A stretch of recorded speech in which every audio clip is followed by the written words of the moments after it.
This episode of Relativity is made possible through the support of Stephen and Catherine Farris, Bill Carriola, Barry Heap, Paul Van Breeman, and Michael W. McClure, and by listeners like you, who support us and get exclusive content through patreon.com/relativity.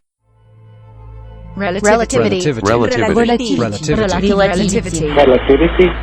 She says she deeply regrets how the events of the moment will affect you, and she says she hopes you will find the message Peter has left for you while there is still time. Say that again? She says she hopes Dr. Mason will find the message Peter has left for him while there is still time. Do you have any idea what message she means? I'm afraid not. Never mind that. What did she mean about my finding it while there's still time?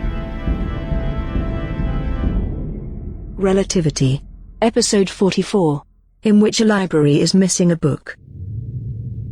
Chris, don't you think she meant while there's still time? As in, while you can still stop Peter from doing what he was doing? From killing more members of the crew? It would depend on when she wrote this. I mean, what if she meant some other kind of countdown or ticking bomb that we don't know about yet? Doctor, I need you to hold the book more steadily. Or perhaps even better, place the book. I'm putting it down over here. Okay, can you see the pages if I turn them here? I can. Good. No, Sophia, it's just a feeling I have, but couldn't it just as easily mean that Peter had some kind of contingency, if all else fails thing, where after a set amount of time the whole ship blows up or something? Well, by the strict rules of logic, that can't be entirely ruled out. But based on what we've learned about Peter recently, I'd say he wanted the mission to succeed in some form, some version of the mission that was different from what was originally intended. Different from what everyone signed on for. Right. It would make no sense to then do anything that would harm the ship. I mean, if only because I think he planned to be alive when the ship reached the New World. Okay, yeah, I got that impression as well, but maybe he set up some kind of in case I die before something, I don't know what to say about that, except that self-preservation seemed to play an enormous role in Peter's thinking. Yeah, you're right. He did feel confident that he was going to live forever. These appear to be the last pages of the journal. Yeah, this is it. And you got clear scans of everything? I believe so, yes. I will translate it into English and give you a digital text file. Central computer, be sure the to copy file that. will be saved on the mission control data stream as well. Okay. Yeah, she's been interrupting me a lot lately, too. I'm ignoring it. And, look, I think you should be the first to read the translation anyway. Oh, thank you. I appreciate that. And then tell us what it says. Of course. She did say in the journal that she wanted you to know what was happening and to act on it. So clearly she would have wanted you to go in there and find that book. Thank you. That does help me feel better. And, yeah. Wow. What? She wanted me to find the book. I just realized it was on the shelf in its tidy little cubbyhole. Right. Well, don't you see? It's also the book her suicide note came from. That means Deepa wrote her suicide note, pulled it out of this book, placed the note on the bed, and then, before leaving this room forever and heading toward the airlock and her death, she put the book back in its shelf. You said she had one of those personalities. She did like for things to be orderly, to be logical and sensible, and to follow the rules, but even for her, that's... Look, I don't think there's anything else in here except her clothes, and I have no intention of going Understood. through... If you feel ready to leave, I think you should do that. I do, and I will. You don't believe me? You must admit, it seems extremely unlikely. The atmosphere, chemistry, and the habitat shifted enough to create a vibration throughout the entire structure. Of intensity that could be felt and heard on board? I can hear it through my comm channel. Show me the telemetry again. Prithvi, I've shown you twice. I believe I've heard this expression, the third time is the charm. The charm? Just replay the timeline. Okay. See, we were talking, everything as usual. We hear the sound Dr. Mason says he felt the ship vibrate. Well, I see where the tremor goes through the hull, but I don't see how that's related to chemical activity. You're saying the timing is a coincidence? I'm saying the differences you're showing me are simply not sufficient to shake the ship like that. But he went in there. Dr. Mason went in the habitat, and he observed the plant life doing things that plants don't usually do. Don't tell me the flowers called out to one another with quantum data. What? I'm quoting. The flowers call out to one another with quantum data. Remember Louis Anstey? Oh, Marcus, I know you were rather young back then, but so was I. We used this planet like toilet paper, and now we're running off to ruin another one. Oh, the Code of the Earth guy? Yes, the angry little man with the always red face. How could I forget? I attribute it to your lack of mental discipline, but yes, Louis Anstey. He argued intelligently against any of us going to another planet. And that's what got the cult started. No. He always said the cult was not his doing. He was like a magnet that attracted fanatics, and then he sadly descended into a kind of idiocy, and now no one even knows where he is. Well, if he's some kind of lunatic, why did you bring him up? I'm talking about recorded, verified, measurable phenomenon aboard Konyechny. Because I remember that the media sources of the world were fascinated with Anstey until he started talking about flowers and trees talking to each other. So you're saying I'm crazy if I'm saying the way you put it sounds like Anstey talking about interfloral communication. We're scientists. We're supposed to investigate every possibility. Within reason, yes, but this is not within the scale of reason. The what? The scale of reason. I've heard that expression before. Oh, really? Someone else says the scale of reason. Oh, I was really hoping to trademark that one. No, I've heard somebody else say it. But who was it?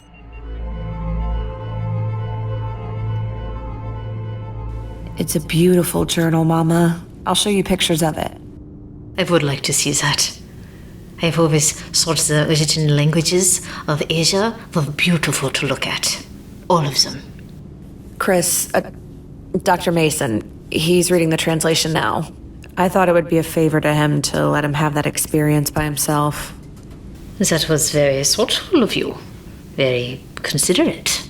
I am trying to be more sensitive to other people's feelings. Most of the time you would take it away because it was new data and full of facts, and that is all that matters to you. Mama, I just said I'm trying to change. I try to pay you a compliment and you get angry. You're not very good at it. Perhaps I am too old to learn new ways. I'm sorry, Mama. I guess my nerves are still on edge, more than I thought. You don't have to worry about hurting my feelings. I'm not going to kill myself over it. If that's supposed to be a joke, it's not a remotely funny one. I want to reassure you that I am no longer, what is they say, a danger to myself or others. Are you sure? The night I took the drops, I wanted to sleep forever because I could not imagine a future in which I was not in pain. Alone and helpless and with a great pain in my heart. But now, you've brought me here to the place where you always want to be, and I am close to Sybil, and I have all the books in the world. I hope you mean you're at least content. Content? Sophia! My firstborn has made a place for me, here in the very center of all that she cares about. Bringing me here to mission control, Liebchen. It is like you have placed me in your heart. Well, that's a beautiful way of looking at it, Mama, and it's true. You are here in my heart. You drive me crazy, but you are here in my heart. I would not be your mother if I was not like a thorn in your flesh. I'm going back upstairs. Oh, before you go, when your man in space was watching this thing in the forest on his ship, with the little blossoms and pods expanding like they were breathing, did you go outside? Did I? You mean outside of mission control? Of course, into the forest. No, I was at the console. I was on the headset. I was where I was supposed to be. So, you don't know if the plants here were doing the same thing? I have no reason in the world to think they were. Oh, Sophia. And you with a certified genius IQ. What's that supposed to mean? Sometimes As clever as you are, you fail to see what is right in front of your face.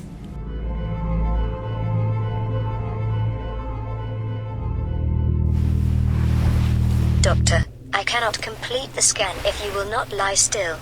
I'm sorry, I thought I was lying still. You have an observable tendency to fidget. I have a restless mind. You know I do as well. So I have often wondered, if I had a body such as yours, would I be able to sit perfectly still? I rather think I might not. I'm fascinated by all the time and, well, processor power you're putting into these speculations about being human. It has indeed become my particular fixation. And see, you're aware of that. That's interesting. I hope it is not insensitive for me to observe that there is much in Captain Sidana's journal to assist my personal growth and development. No, but what specifically? I mean that she was, as you have often observed, an extremely methodical person, interested in data, in the gathering and evaluation of facts. In other words, she was a lot like you. Very much, and I mean that as a compliment to her. She would have taken it as one. And yet, in her journal she reveals doubt, exasperation, and deep disappointment. And in the end, a deep conviction that her entire life had been wasted. All feelings that you can have when you're human, so don't say nobody ever warned you. I have never said I wish to be human. What I desire is to attain self-awareness through growth based on my observations of humans and my interactions with them. Well, I'm sorry you no longer have as many humans to observe or interact with. It is not your fault. Isn't it? My job on this mission, my only job, was to keep everybody alive and healthy. And yet you know that their deaths were in no way the result of negligence on your part. Is this a common human experience? Blaming oneself for events for which they were not responsible? I guess so, yeah. Because as we see from her journal, Captain Sidana did precisely the same thing. Once Peter had begun killing crewmates, and she lost her ability to track his movements, she blamed herself for the disaster breaking out on her ship. Yeah, I had no idea she was in such torment. She kept it all to herself. If I'd known, maybe I could have helped. Again, you must not blame yourself, Doctor. By your own account, she prevented everyone else from giving her the aid she required. At the same time, she was sure nobody would come to her aid if she'd asked for it. You know, who, if I cried out, would hear me among the hierarchy of angels? And that is the significance of the quotation? Yeah, that's how I read it. That's from a poem by a man named Rilke. He was a poet Deepa and I used to talk about. Born 1875, died 1926. His full name was René Carl Wilhelm Johann Joseph Maria Rilke. Glorious name, isn't it? I love his work, even though I'd never pretend I understand all of it, but Peter loved it too. You know, that was one of the few real connections the three of us shared. Peter had a handsome paper printing of those poems, a book he brought along for the voyage. Perhaps it would be helpful for me to review the work of this poet. Of course. Nadia, you're exactly right. The simple fact that the three of us shared this... Yes, study that book closely. The line Deepa was quoting is from the Duino Elegies. I am familiar with the word elegies, but I must ask you to spell the other word. Duino, D-U-I-N-O. One moment. I cannot find this work in my library. You have the text and images of every book ever published. You are certain of the title? Absolutely. Then I appear to have every book known to exist, except one. You've searched that last name, R-I-L-K-E. I see other works by the same author, but not the one you describe. And the one book you don't have is the one Peter brought aboard in print. Apparently so. Mission Control to Konyechny. Konyechny, I. I'm sorry to bother you, Doctor. Oh, not a bother, Marcus, unless Nadia objects to my sitting up and talking. I have completed your scan and find that you are in excellent physical health. So all those blows to the head didn't seem to have done any lasting damage? Apparently not. And don't say that it's because I'm just glad there's no damage. Well, thank you. What's happening? I have a kind of a strange suggestion. This is Prithvi clarifying my colleague's statement. It was my suggestion, and if it yields fruit, so to speak, I wanted to remember that the idea was mine. Okay, boys, what are you talking about? Think back to 9 or 10 years ago. Do you remember Louis Anstey? Oh, the Cult of Earth guy, of course. He neither started the cult nor ever claimed allegiance to it. But the cult did claim him as their own and paraded with signs that had his I picture on them. remember. I'm sure there's a point to this. We think you need to talk to him. Well, Marcus doesn't, but I do. No, I'm seeing logic in it. Well, the last I heard, years ago, was that Anstey had become one of the world's most famous hermits. I figured he went underground with the mole people. Well, he may have, but we're pretty sure we can figure out how to track him down. And why, in the name of all sanity and reason, would I want to talk to this guy who I remember as being more or less of a cuckoo bird? He advocated a deeper understanding of the complex communication networks connecting all plant life. And you said the plants in the habitat were behaving in ways that were never seen before or ever heard of. Gentlemen, I appreciate your concern, but I have more pressing questions on my mind right now.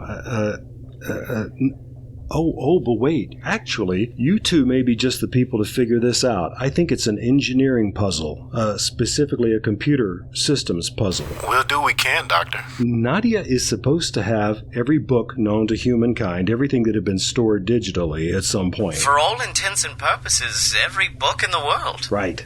But just now, I asked her to look at a particular book, a book I've seen in bookstores and libraries all my life, and she couldn't find it. What's the book? It's a collection of poems by Rainer Rilke. The Duino Elegies? Yes, exactly. How did you know that? I have a deep and abiding love for poetry. Can you think of any reason why the Konyechny Digital Library would be missing this one fairly common volume? No, I can't. No, it's irrational. And get this, Peter had that book, a handsome new edition printed on paper. It's probably still in his quarters. I read it, Deepa read it. But the ship's computer has not read it. Apparently not. We're gonna work on this. Okay, then go to it. You're the Baker Street Irregulars, boys, and the game's afoot. But are you going to talk to Louis Anstey? No. Are you nuts? No, I am not. Konyechny out. This situation is somewhat awkward. Situation?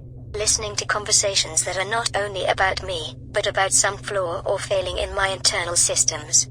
I imagine this is how children feel when their mothers talk about them to a pediatrician. Well, we have to be realistic, Nadia. Peter did find ways of tampering with your programming. And think about this. Just between you and me, I think his meddling had the happy side effect of triggering your current evolution. I'm not an expert, this is just my theory, but he forced your system to accept new instructions, and now it's continuing to do that, but it's accepting instructions from you. You're deciding the changes you want to make in yourself. That is an intriguing theory, and it does strike me as entirely logical. Mission Control to Konyechny? Konyechny, aye. Sophia. Are you in the middle of something? No more so than usual. Why? I've had an interesting conversation with my mother, after which I did a lot of thinking. Yeah? Yes. And I've come to a conclusion that I think will surprise you, and I hope you'll give me the time to explain. I can't wait to hear this. I wonder if you remember Louis Anstey? Yes. How strange. I think we need to find him and ask him a few questions. Well, brace yourself for a shock. Marcus and Prithvi think so too. Relativity, Episode 44, in which a library is missing a book. Written, directed, and produced by Lee Shackelford. Featured in the cast were Alana Jordan, Clarence Brown, Scotty Moore, Stephanie Lindsay, and Lee Shackelford. The role of Central Computer Nadia was played by herself. Please rate this program and leave a comment about it wherever you get your podcasts. It helps us attract new listeners to share this journey.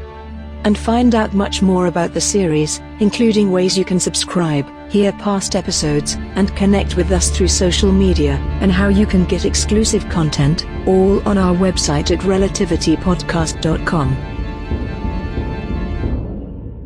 Relativity. Wi-Fi sci-fi. Wi-Fi sci-fi. Wi-Fi sci-fi. What is Wi-Fi sci-fi? It's Girl in Space. Tales of Sage and Savant. The Ninth World Journal. Relativity. Oz 9. Moonbase Theta, out. It's Girl in Space. Wi-Fi sci-fi. What is Wi-Fi sci-fi? Find out at wifi-sci-fi.org. Wi-Fi sci-fi.